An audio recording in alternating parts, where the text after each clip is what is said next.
예수님께서 오늘 비유로 말씀하신 것은 두 가지 비유입니다. 하나는 겨자씨와 누룩의 비유, 그리고 또 하나는 가라지 비유를 설명을 하셨는데, 이 겨자씨와 누룩의 비유는 13장 비유 중에서 처음으로 해석을 하지 않고 들려주신 비유입니다. 그리고 어떤 사람이 이제 밭에 씨를 뿌렸다 이렇게 되어 있는데, 그 뿌린 주체가 누구냐 하면 인자다 이렇게 말씀을 하시면서 이 뿌린 말씀을 이야기하시고 있습니다. 그리고 이제 이 겨자씨를 뿌려서 겨자가 나무가 됐다 이렇게 이야기를 하시는데, 이 나무는 하나님 나라 천국을 상징하는 이미지입니다. 이 비유는 어떤 이야기를 하시는고 하면, 크게 성장한다 뭐 이런 이야기보다 현재와 앞으로 다가올 미래를 비교해서 설명을 하시면서, 하나님 나라는 세상적인 기준에 걸맞는 것이 아니라 하나님 나라는 우리가 생각하는 이런 나라가 아니다 이렇게 말씀을 하시고, 하나님 나라는 미래에 우리에게 영광이 될 나라라고 하는 것을 묘사하고 있습니다.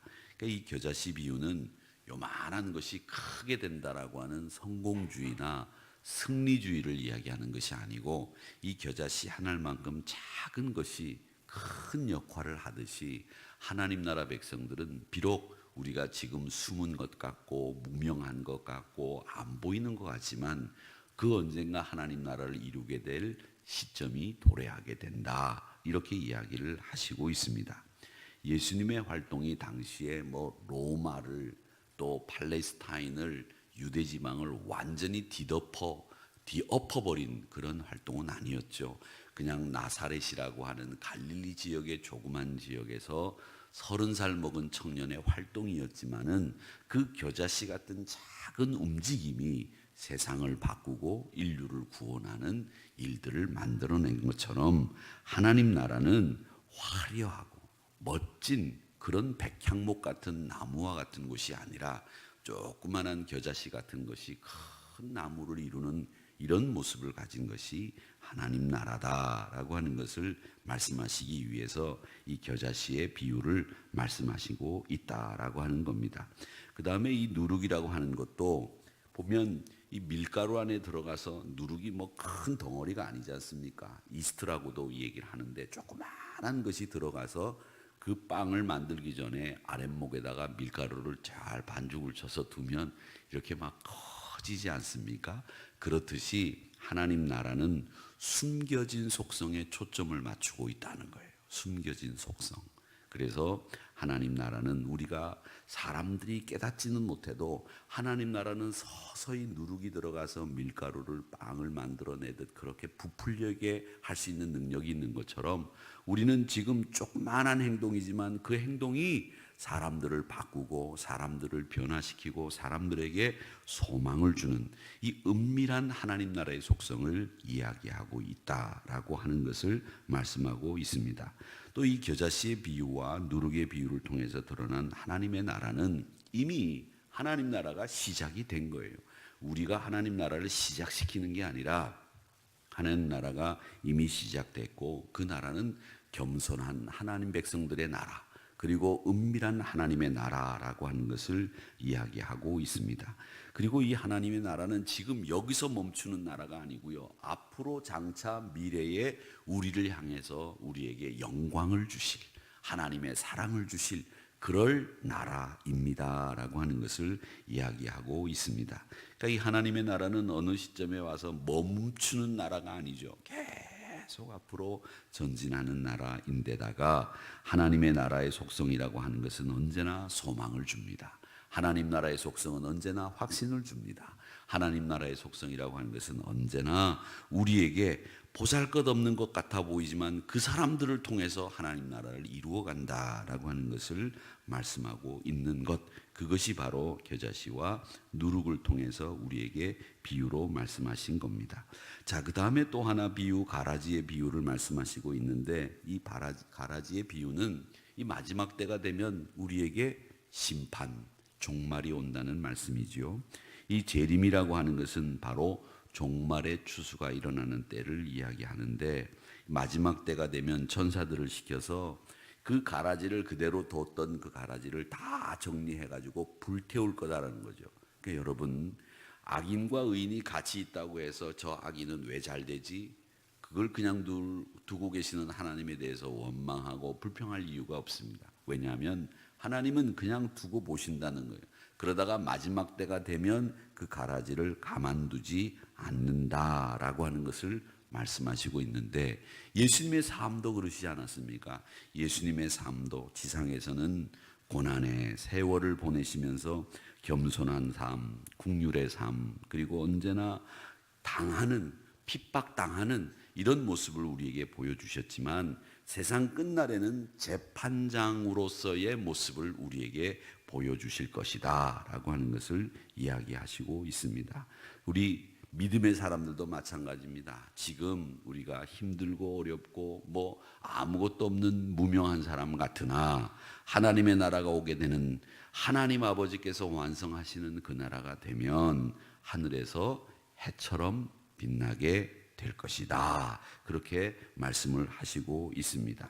그러니까 이 시대의 마지막 악인들이 의인들에 의해서 분리되고 심판받게 된다라고 하는 사실을 이 가라지의 비유를 통해서 우리에게 분명하게 말씀하시고 있다라고 하는 것을 여러분 잊지 마시기를 바랍니다. 그러니까 하나님은 그때가 되면 악인들은 심판하고 의인들의 소원과 의인들의 그 안타까운 이야기들은 다 들어주시는 일들이 일어날 것이고, 그날이 되면 하나님께서 어떻게 미래의 소망을 주고 그날이 되면 어떻게 우리를 영광스러운 자리에 올려둘 것인가 라고 하는 것을 이야기하시는 교회를 향한 격려의 메시지이고, 또 교회를 향한 경고이기도 합니다. 이 경고라고 하는 것은 너희들 정신 차려, 마지막 때가 되면 어떻게 될 줄 알아? 이 이야기이고, 격려라고 하는 것은 너희들 열심히 했다, 수고했다, 착하고 충성된 종이다, 너희들에게 다시 한번 힘을 북돋아 줄 터니 너희들 힘을 내서 마지막까지 열심히 달려라, 이 메시지가 이 가라지 비유 안에 담겨져 있는 겁니다. 사랑하는 성도 여러분, 힘을 내시기를 바랍니다. 교회는 항상 여기에 모여 예배드리는 우리 모두가 영광스러운 나라, 그 나라가 올 때에 우리의 변화된 모습을 소망하면서 항상 하나님 앞에 지금은 없는 것 같으나 은밀하게 하나님의 복음을 증거하는 놀라운 일들을 감당하고 있는 곳이 교회이며 성도라고 하는 사실을 꼭 기억하시기를 바랍니다.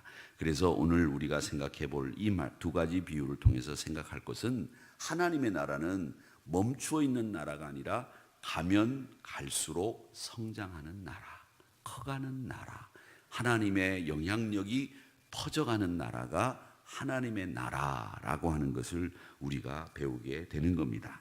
그리고 하나님의 나라라고 하는 것은 은밀하지만, 없는 것 같지만 그곳에서 하나님이 역사를 만들어가는 나라가 하나님의 나라라고 하는 것을 우리에게 이야기를 하고 있습니다. 교회와 성도들이 떠들썩한 영향력을 미치는 나라가 하나님의 나라가 아니에요.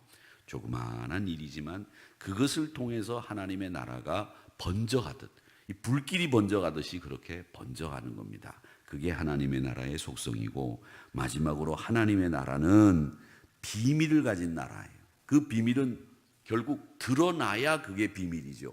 복음의 비밀이 있듯이 하나님 나라도 비밀이 있는데, 그 비밀이라고 하는 것은 뭐냐? 그때가 되면 하나님이 심판하시고, 그때가 되면 왕이 되시고, 그때가 되면 우리는 천국 시민으로서 완전한 자격을 갖추는 때가 된다라고 하는 것을 이야기하고 있습니다. 그래서 이 두 가지 비유는 하나님의 나라의 비유이면서 또 이 두 가지의 비유는 교회를 향한 비유이기도 하다라는 겁니다. 교회는 늘 하나님께서 우리에게 맡겨주신 사명을 위해서 조용하게 복음의 영향력을 미쳐나가는 곳이 교회이구나라고 하는 것을 알 수 있습니다. 그리고 교회는 항상 믿음의 진보가 있는 곳이 교회이구나라고 하는 것을 배우게 되는 것이고, 또 교회를 통해서 하나님의 복음의 비밀을 만천하에 알리는 일들을 감당해야 되겠구나라고 하는 것을 이 말씀을 통해서 배우게 되는 겁니다. 부디 여러분 하나님 나라의 주인공들이 되시기를 주님의 이름으로 축원합니다. 여러분들이 하나님 나라의 주인공일 뿐만 아니라 하나님 나라를 번지게 하는 그 불길의 주인공들이 여러분들입니다. 예수님도 그렇게 말씀하셨어요. 내가 불을 던지러 왔다 이렇게 말씀하셨거든요.